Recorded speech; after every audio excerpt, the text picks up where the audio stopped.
Good evening, ladies and gentlemen. I'd like to call the October Steering Legislative and Governmental Committee meeting to order. Our first item of business, we need to approve the minutes from our last meeting. I'll call on Vice Chairman Commissioner Gooch. Move to approve, Mr. Chair. Have a motion. Do we have a second?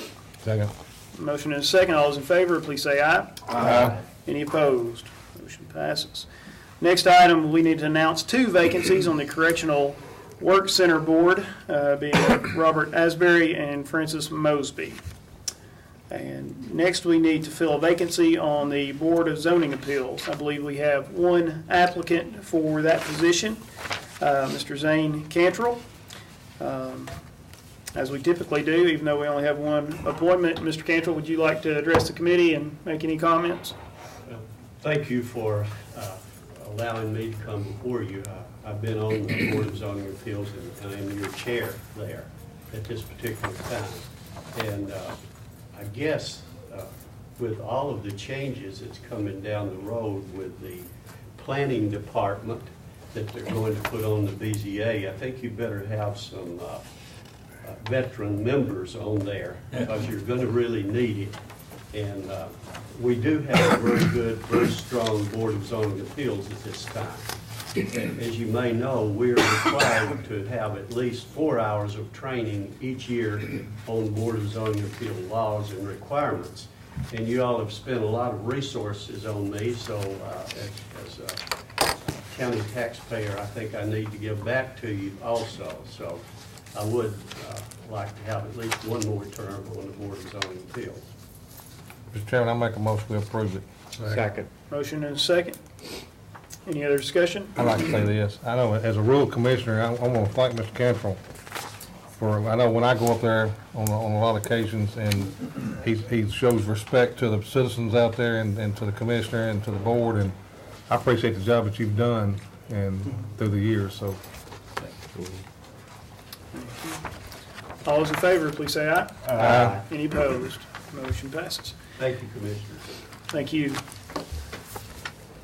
Next, we need to fill 2 vacancies and 1 alternate vacancy on the beer board.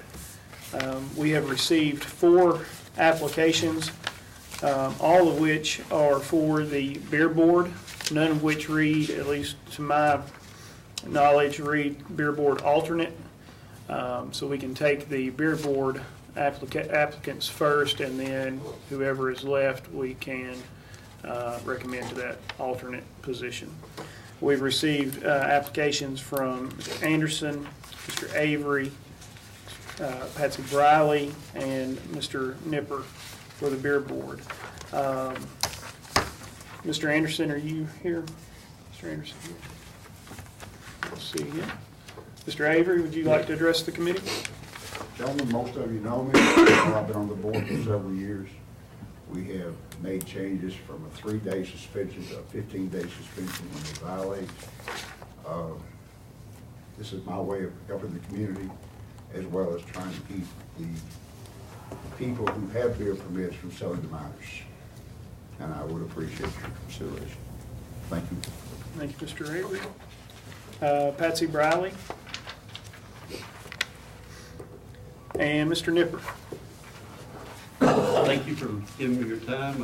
I've been an alternate on the beer board now for quite some time, and I believe I am qualified to now sit in the chair as a beer board member and give back to the community a little bit of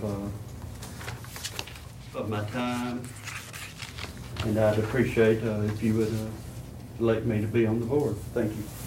Thank you, Mr. Nipper. Do we have a motion? Make a motion, we move all 4 and vote for 2. This is for the beer board. For the beer board, yes, sir. Thank you, sir. Have a motion, we have a second. Second. Have a second. All those in favor? Aye. Any opposed? Motion passes. Now, let me get this Yes, clear in my sir. mind. Right now, Yes, sir. that Mr. Anderson and Mr. Avery are on the board, and Mr. Nipper is the alternate. Is that correct? Correct. Yes, sir. Any other discussion? Ms. Shelton, please call the roll. Commissioner Black, Mr. Anderson, Mr. Nipper. Commissioner Farley, Mr. Anderson and Mr. Avery. Commissioner Gooch, Mr. Avery and Mr. Nipper. Commissioner Sandlin, Mr. Avery, Mr. Nipper. Commissioner Stevens, Mr. Avery and Mr. Nipper. Commissioner Coggan. Avery and Nipper.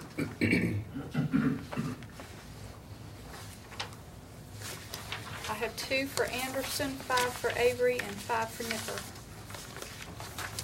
So Mr. Avery, Mr. Nipper, and Mr. Cantrell, sorry, if, for the prior recommendation, if you can be at our October commission meeting for your final approval from the full commission, would be great. Next we will have Patsy Briley and Michael Anderson for the Beer Board alternate position. We have a motion on Thank you. that. Nominate both of them. Select one. A motion, we have a second. Second. Motion and a second. All's in favor? Aye. Any opposed? Ms. Shelton, would you please call the roll? Again. Commissioner Black, Mr. Anderson. Commissioner Farley, Mr. Anderson. Commissioner Gooch, Mr. Anderson. Commissioner Sandlin, Mr. Anderson. Commissioner Stevens, Mr. Anderson. Commissioner Coggan. Briley.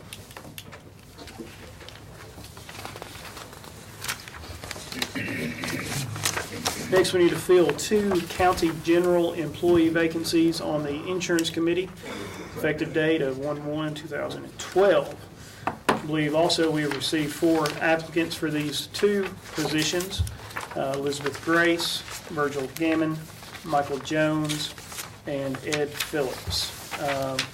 Ms. Grace, would you like to address the committee? Good evening, gentlemen. I've served on the insurance committee for about 4 years already. I've been doing medical billing for about 23 years. I am familiar with most of the employers' plans and what the norm is for insurance plans in the area, and I just feel like I could be a help to the insurance committee. Thank you. Mr. Gammon? Well, I've served on the committee for 3 years, and during the past election transition, pulled off of it. Would like to have a chance to come back. It's a pretty demanding job in the sense of decisions you have to make involving the OJI and also decisions of employee benefits and taking care of the taxpayer at the same time. So with the experience I've had with the sheriff's office, 35 years, and since 1983 I've been in a supervisor position. I feel like with 400 employees there, I can make, proper decisions that involves all the county employees with that. Thank you. Thank you. No, do not see Michael Jones or Ed Phillips here. We have 4, we need to vote on 2. Do we have a motion? Nominate all 4. Select 2. Motion, we have a second. All's in favor? Aye. Any opposed? Motion passes. Question.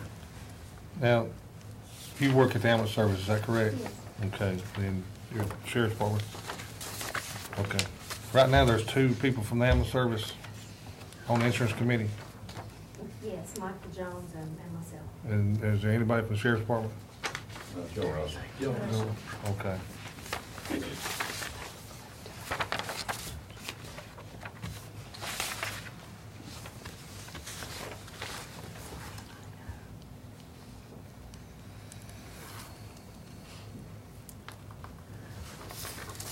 Mayor, with this, Once you choose this person, you need to pick one to serve 4 years and one to serve 2, so that we can have some going off there. That's the only thing else that's in there that I think you need to we'll address. narrow it down to the 2, and then we'll select which ones get the. One position will have to have an initial term of 4 years and subsequent 2-year term. Another position will have an initial term of 2 years with subsequent 4-year term, just as the members at large serve. So after we elect the two, we can then decide which one, vote on which one will serve which term. We have a motion, and we have a second, we already voted on that. Will you call the roll, please? Commissioner Black, Ms. Crease and Mr. Gammon. Commissioner Farley, Ms. Crace and Mr. Gammon. Commissioner Gooch, Mr. Gammon and Ms. Crace. Commissioner Sandlin, Mr. Gammon, Mr. Crease. Commissioner Stevens, Ms. Crace and Mr. Gammon. Commissioner Coggin. Ms. Grace, Mr. Gammon.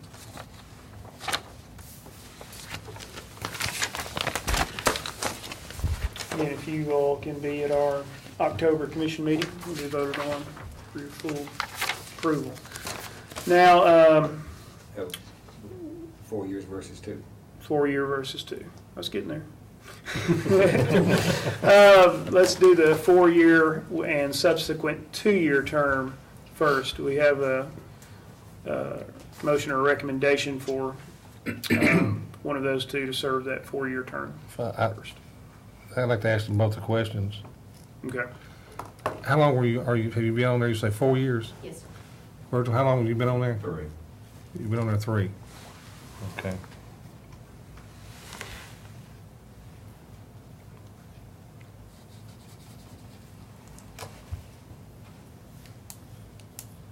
If it grants the committee, I'm more than glad to concede the 2 years. Makes it easy for us. Yeah. Well, if that's the case, I'll take that recommendation. I'll make the motion that Virgil gets 2-year and Elizabeth gets the 4-year. Second. Motion and a second. All those in favor, please say aye. Aye. Any opposed? Motion passes. Thank you, Virgil. Thank you. Just smooth. Next, we have an appointment of Judicial Commissioner Lenita Moffitt. We have a motion for that approval. Where's her application? These are appointments from Judge Brandon and Judge Lowry. But I normally get a.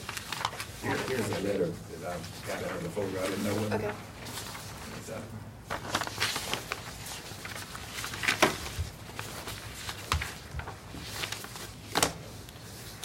We have a motion. Get a motion. Move to approve. Motion and second. Can I get a second? I'll second it. Motion and second. All those in favor, please say aye. Aye. Any opposed? Thank you. Motion passes. Next, litigation tax for general session judges.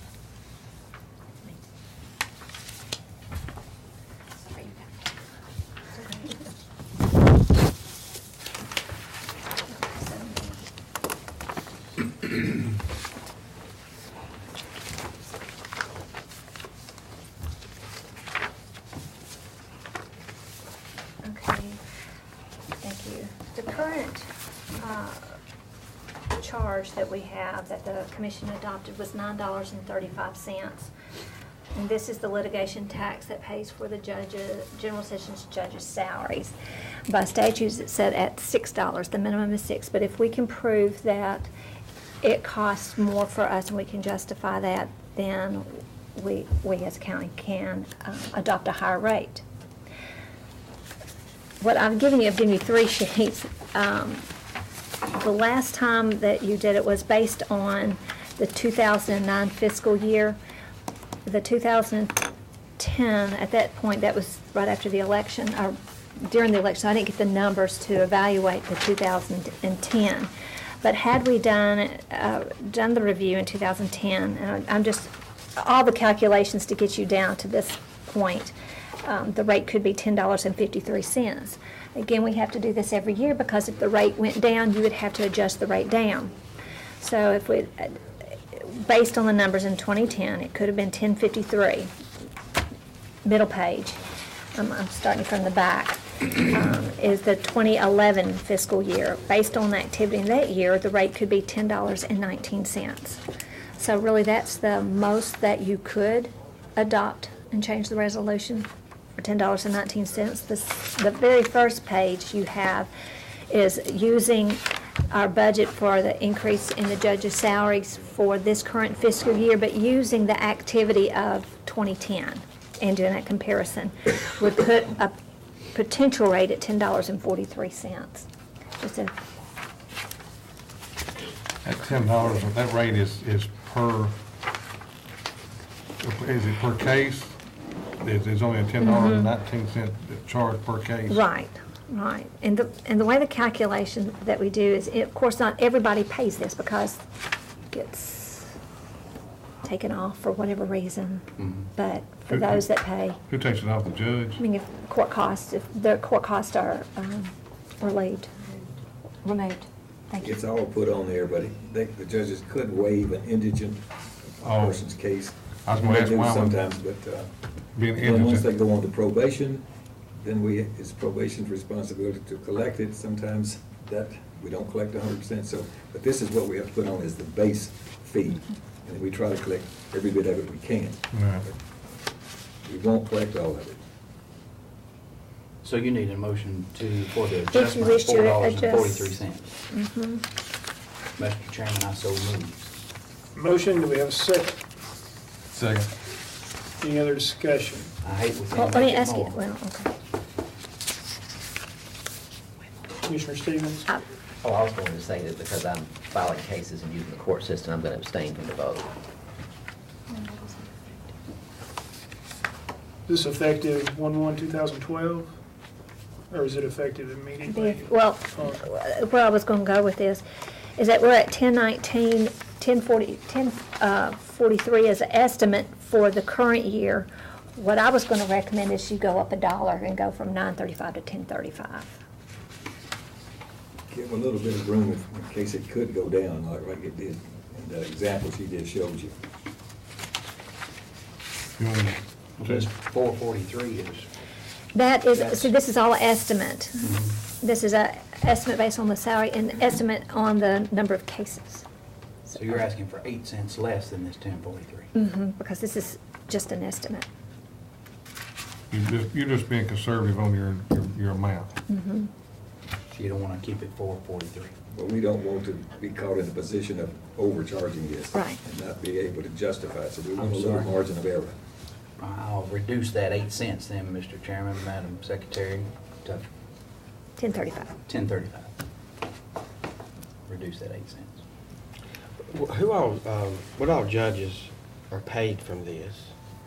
How many judges There are 3 general session judges. and so this pays for their whole salary? No, No. Where's the amount that it says we collect from it? I didn't give that to you. You didn't get that to me. No. It's based on, the calculation is based on the number of, the way we do this, is the number of cases that get charged this. If you were to collect all of it from every single case it was charged, that's a calculation of how much that would earn compared to what the salaries are. And that difference, What's the percentage, and you may not know this, but the percentage of cases that do not get charged this versus the ones that do get charged this? can I give it to you? I don't have that. I'm I just could give wondering. you what I meant to do, but I didn't get to it. As one of those things that fell out of my head, was to tell you how much revenue is generated from this. It's, It's not I can right. tell you that on probation, for the active cases that they're handed over, it's less than 75% of it is collected, which is a high number Mhm. compared to other jurisdictions. So you might use, have you used it before? And, It's a little bit. I mean, it helps. It helps offset the Now, cost. we're contracted with a collection company, or probation company that actually does this, by memory, Yeah, correct? but, yeah, we collected, that's one way. You also collected when some people pay their bill when they leave the court there, Yeah. of course. So those we're collecting all of it, of course, but that's a small number of them. Is the problem with the probation company, or? The problem is people having the money to pay it. They get violated all the time because they don't pay and don't complete their probation periods. It's just a myriad of problems in the judicial system. I mean, most people commit crimes, they're not rich. They commit another crime and they go back to jail again.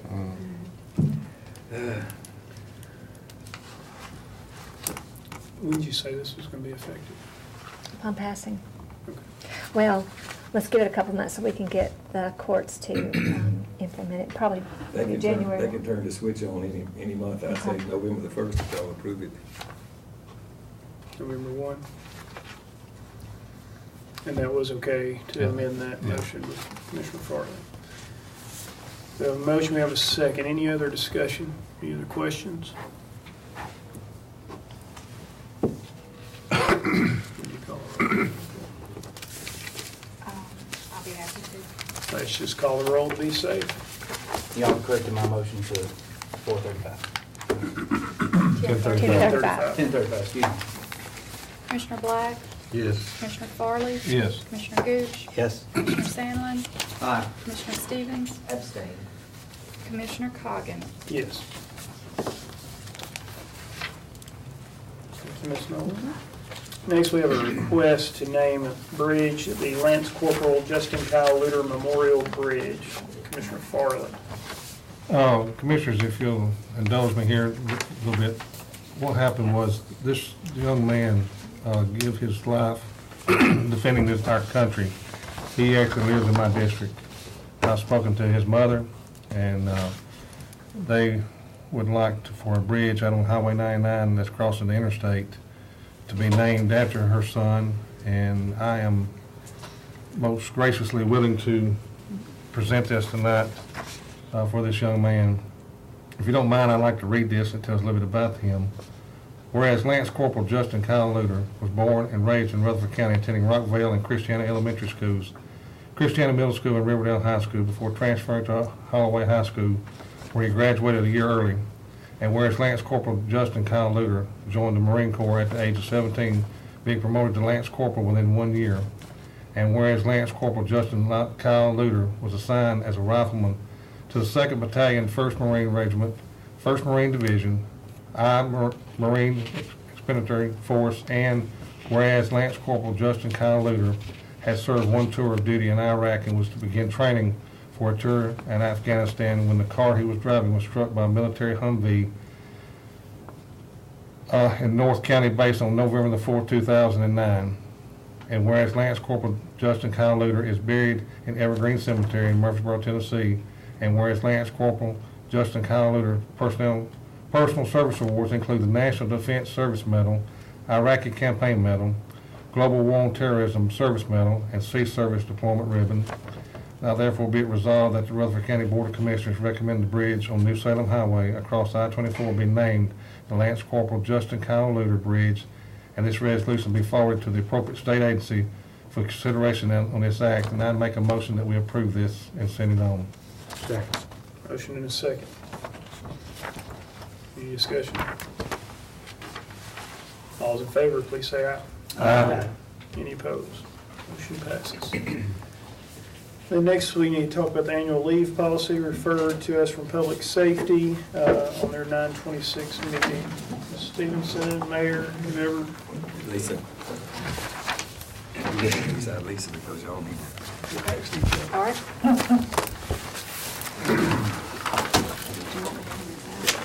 Yeah, I get through. We need it.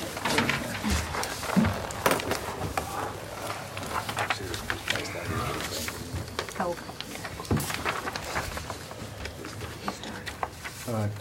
Okay, Well, He said, this started with a specific request from the sheriff's office with respect to one specific employee that has a difficult situation that they're facing, and he has just passed out, I guess, a little bit of description. what we drew up the other day. What was drawn up with him initially. So after all that discussion at Public Safety, they had a pretty thorough discussion about this, and it was suggested that myself and Ms. Stevens and Ms. Stevenson and Ms. Nolan would sort of sit down and review all the possible choices that we might have in this matter. And this is difficult choices out there. I'm going to let Sonia and Lisa talk a bit more about this, but after the serious discussions we've had about this and the review we've made, and we have identified at least 4 different approaches that one could take here. And one of them, none of those 4 approaches is treating one of these one at a time. And we do not think there's any practical way we could ever address just one particular request and then another particular request. We think that would create an unending series of requests that we couldn't manage and effectively and fairly with equality manage. We just don't think that's possible. So I'm going to let her tell you about the 4 that we chose. You can talk about these in whatever detail you want to, but the preamble is this.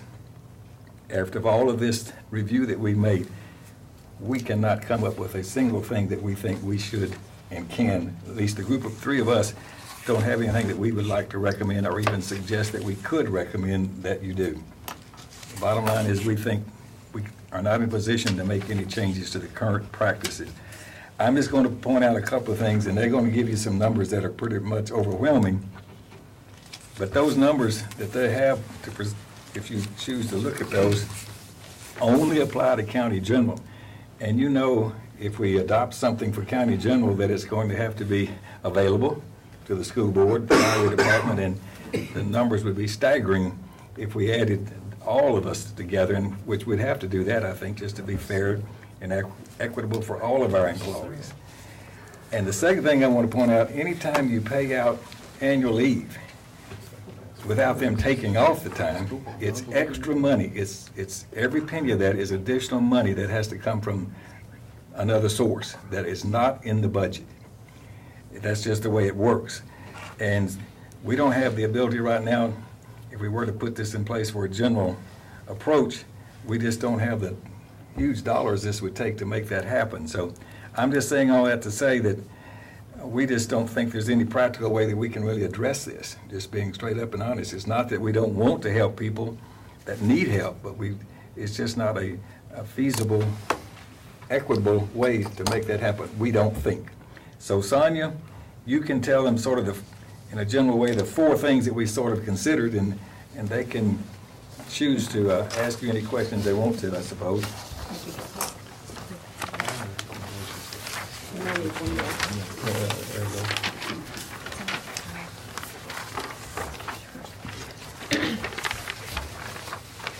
Okay, he's mentioned the first, really there were 5 options. One was that there would be no change to the practice, just based on what we've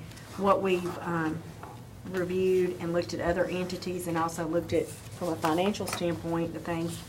But some other options, in the event that you guys wanted to look over this, was 1, to allow for payment once per year at a specified time. We do longevity pay at a special time during the year, June 30th of each year. Any over the maximum allowable of accruals get rolled over into sick during that time. So we said, if we went with October 1st or the first pay period of October, allowing employees to cash out their annual time only that one time during the year. They couldn't do it all year long, but if they did it that one time during the year, that was the time that they could do it. However, with this, because part of the reason of the annual time and the sick time is to help, one, for people's vacations, and then also to offset if you have an illness so that you can receive payment while you're out so you can still maintain your bills and those type things, was that if they cash this out, they're the ones putting themselves at a risk of not having time should they have need that for sickness or something else. So that would eliminate them, and it would have to eliminate them from all of our policies from sick leave donation, because then if they've cashed theirs out and they don't have time to use and they need the time, then they're going to be asking somebody else to give their time that they didn't cash out. So that was one of the things that we felt like would have to be a stipulation, that if they did cash out, that they would remove themselves from that. Not all employees will want to cash out, so then that will leave them with still that opportunity. The potential cost for this would be around $2.7 million, plus any taxes and retirement that would be applied to that. And again, we're just talking about county general population. That's all we're talking about. And that's just right now. Just right now. That's if it happened today. This is Not an adding estimate. school board, not adding any of the other, okay. The next option said to be allow for payment once every 3 years, because it takes some time to accrue this time. But every 3 years, anyone who had an accrual basis of $3,500 or more, they would have that option once every 3 years. Or do you need to pass it out? Yep. Can you tell? I'm really, Yeah, she's lost my papers That's the reason I out. put it over there beside you, so you. Okay, yeah. I want to put my, Okay, go ahead. So can I keep talking? Or do you want me to Is there stop? 3 of them we're getting, or 2 of them? One. this is, Here you go. It's all same thing, right? that's all the same thing. Okay. Does it need one more? Okay. Do I need to stop, or you gonna? Can we talk Does this about, go I'll with talk number about, 2? this goes with number 3. Okay, let me finish this one then. I was That's three. such a rush. I am 3.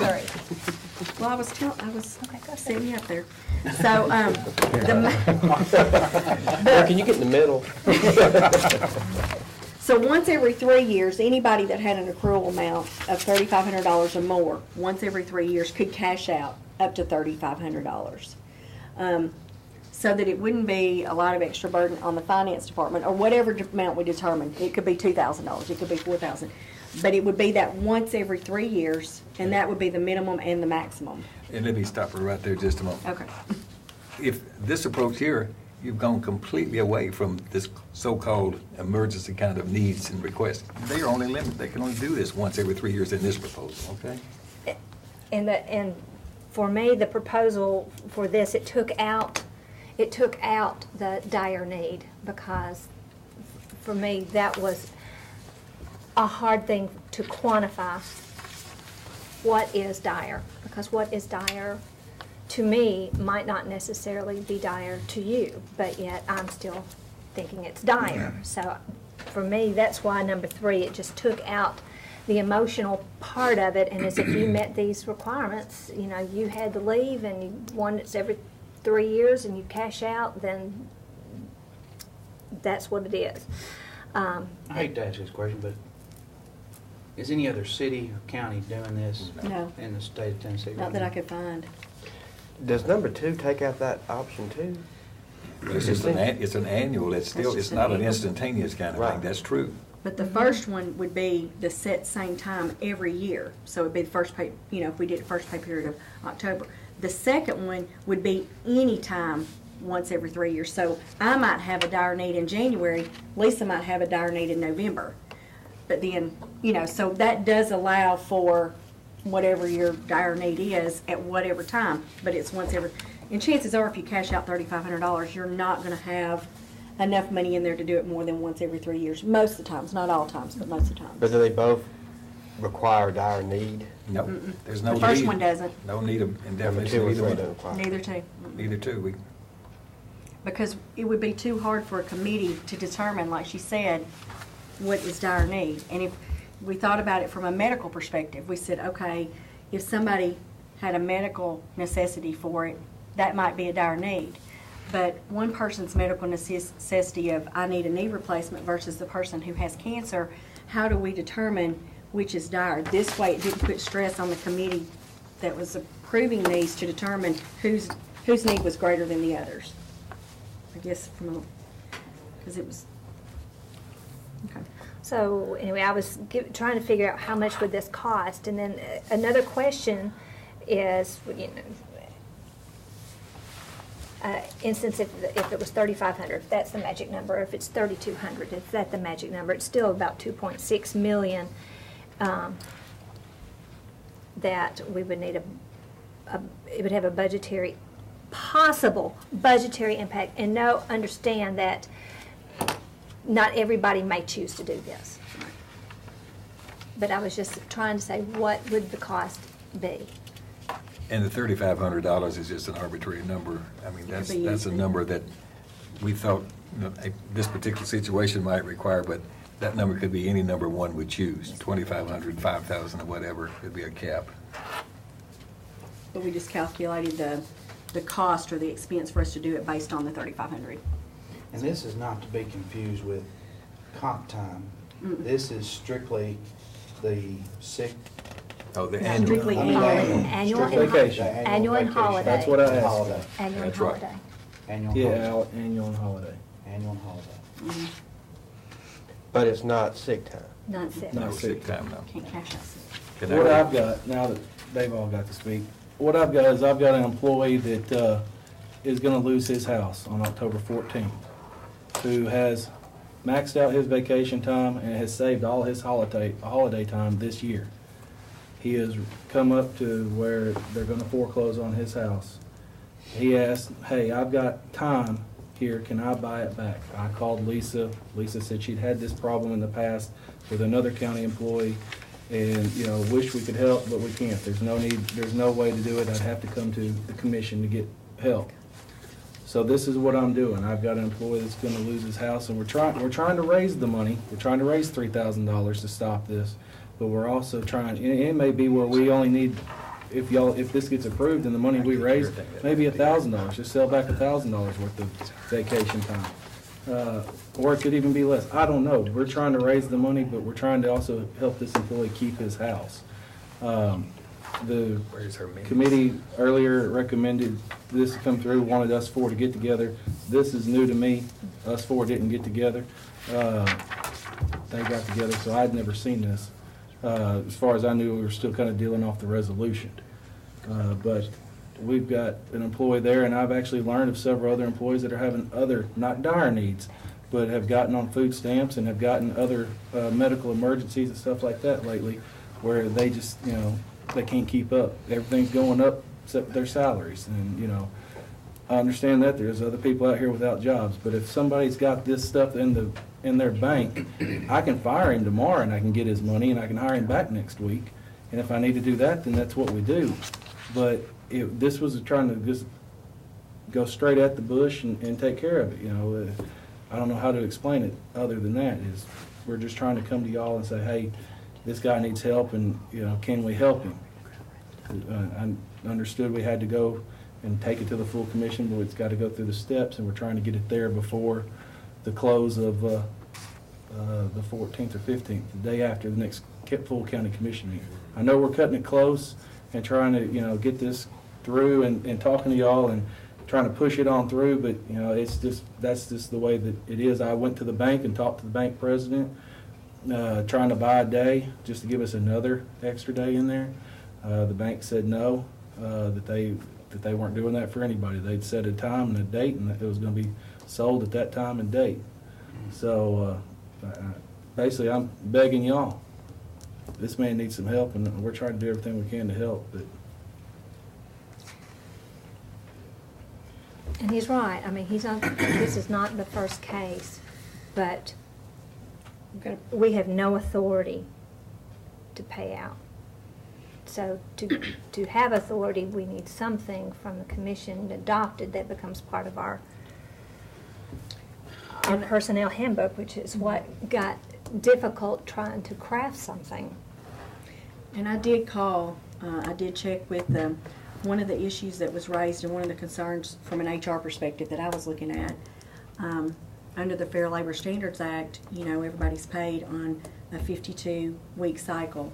You know, even if you get paid bi-weekly, it's 52. And this is kind of what Commissioner Phillips was alluding to with safety. It's 52. And so once he said that, I wanted to make sure that we were safe. So I have called the Department of Labor, the State Comptroller's Office, and the State Finance and Administration, and the State Personnel, just to see what it was. And the note that's on the bottom of this is pretty much what they gave me. It says that even though it is something that could be cashed out when a person leaves, and they do get paid for it when they take time off, this type benefit is not considered a cash equivalent, is what they told me. Even though they get paid out. Can an employee take a vacation day Yes. and turn around and work overtime? No. No. They're not supposed to. No, because overtime is paid when your body physically works over 40 hours. Right. So if you're taking a vacation day, your body's not working. no. Well, but here, based on what he's just saying, yes. If somebody is a 40-hour week, if I work 40 hours this week and I ask for 5 days of annual time, that is considered another 40-hour work week, and my first 40 has to be paid at overtime. That's what they tell me. Yeah. That was what my note is at the bottom. So that's why Commissioner Phillips was saying, if you work 52 weeks, if you work those 52 weeks, and then you ask to be paid out 4 weeks of annual time, that 4 weeks under Fair Labor Standards has to be paid out at overtime. Time and a half. Yes, it does. Time and a half. Sure does. So it's earned at straight, or whatever rate of pay they were making at that time. But if they work, you know, that week and get paid that week, it has to be paid at that, because it's saying that it's, you're causing them to take their vacation. And that's what Commissioner Phillips was talking about. You know, he was in HR for years, and he was saying, so I called to check, I said, you know. What we would can we- usually do, if somebody takes, if it's a 40-hour week and somebody asked off a day, 8 hours, but they ended up working that 4 days plus another 4, we would just reduce their annual time by the 4. So we would end up what only it's been paying done in the 40. past for Yeah, us. that's how we But handle you- that. We don't pay I out, know, but and you we can- but you we can- fix it. But you can actually get overtime Right. premium pay for doing that. Right. Oh, yes. Yeah, because in this case, and I mean, I understand, we have thought about this from every angle that we could even be creative with and be safe for us, you know, as well. And that was one of the concerns, and, you know, I think Sheriff Arnold even mentioned at one point in time, you know, if he left today, we would pay him out in our next pay cycle. Well, you know, when we said, well, if he did that, well, that next pay cycle may be 2 weeks, and then he'd be 2 weeks behind on his next month. You know, so then it's kind of defeated that purpose, because that was really the only loophole, is if you quit and paid at that pay period, but then you're still. And if that happened and every position he had was filled, you'd have to amend the budget to find the money to pay that annual leave, because he wouldn't have it in his budget. Well, you did have an opportunity to go over 4 and 5. Do you mind? No, I don't mind. The next one was, one of the things that Commissioner Phillips was talking about was the Helping Hands program, and he said that because the Kroger Company had that. It was employee financed, but because the company did have profits, they would match that. Well, we don't have profits, so it would have to be completely employee financed. But one of the things, in order to participate in that program, in order to be able to, if you had a financial need, withdraw from that program, you also had to be participating in it for a certain amount of time.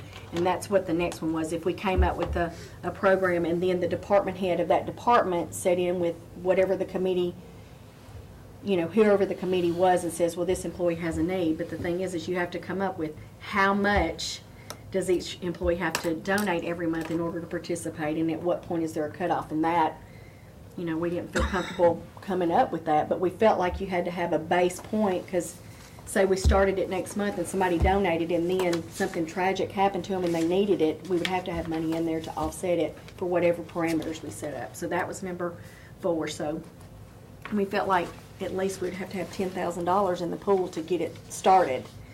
And then option number 5 was, And remember, under number 4, unless an individual chooses to participate at some minimum level, they wouldn't be eligible to receive any benefit from the program. So if 10% of our people decided they wanted in on this kind of approach, the other 90% wouldn't have an opportunity, because they didn't choose to make a payroll deduction every time into the pool. and then the last one was every June 30th, you know, there's A, B, C, and D, and those are the criteria for the maximum of accumulated days, and it's based on your years of service.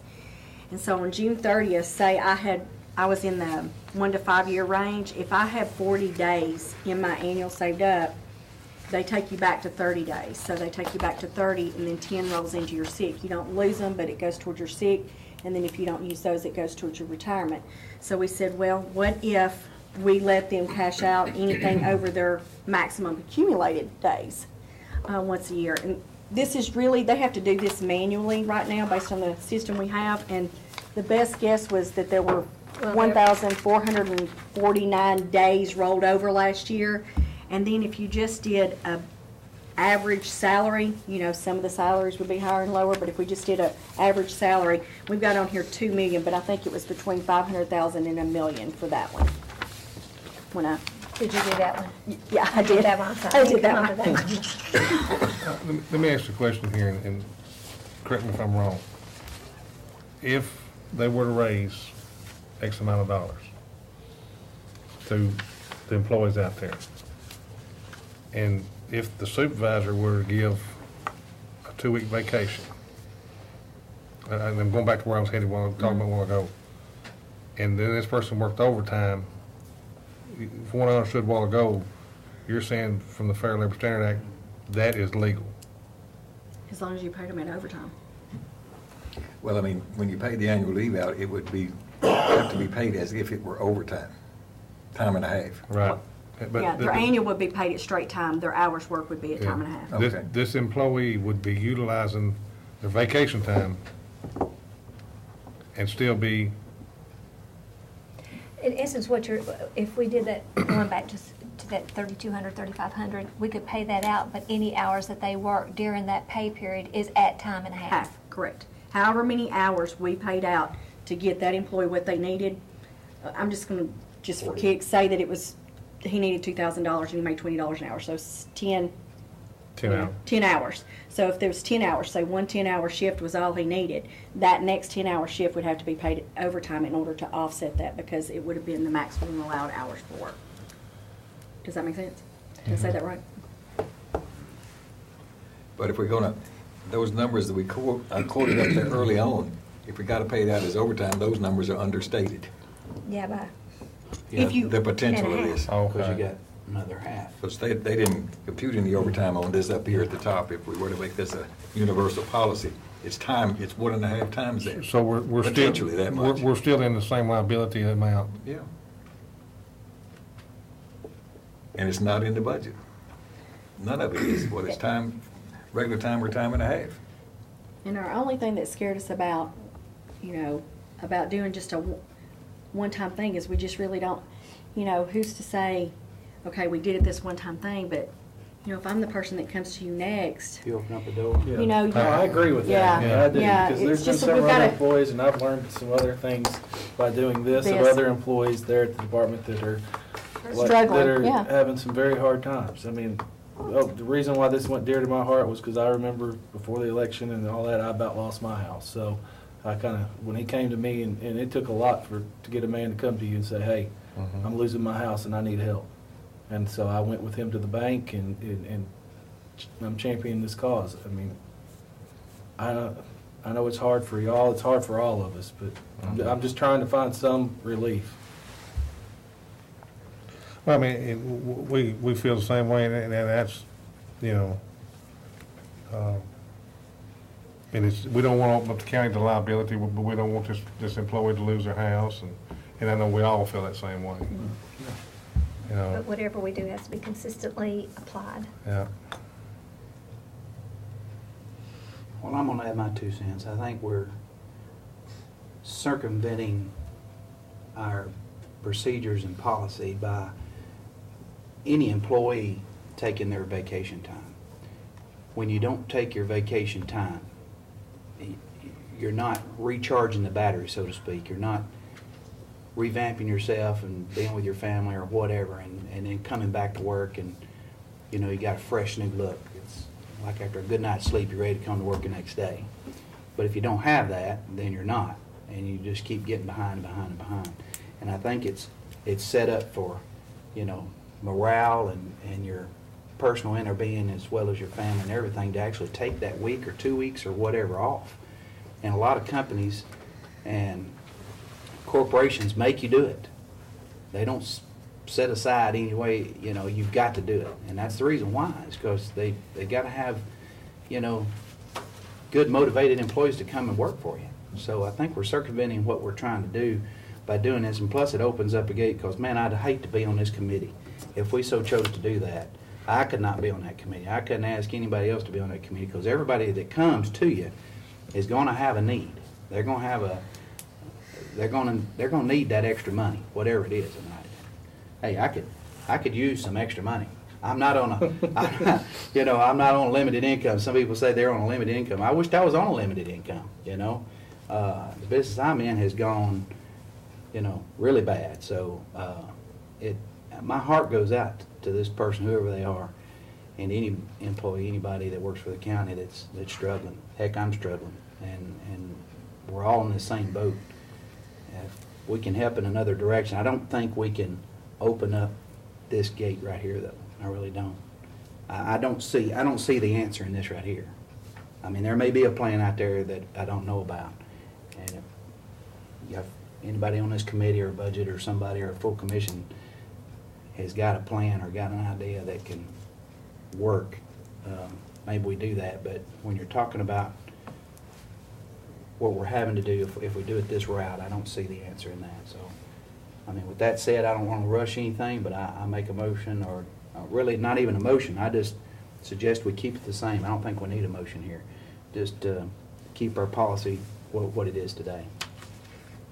And like I said, I don't want to say no to this person and the other people that's in a hurting situation, but I feel like we can't open this gate right here.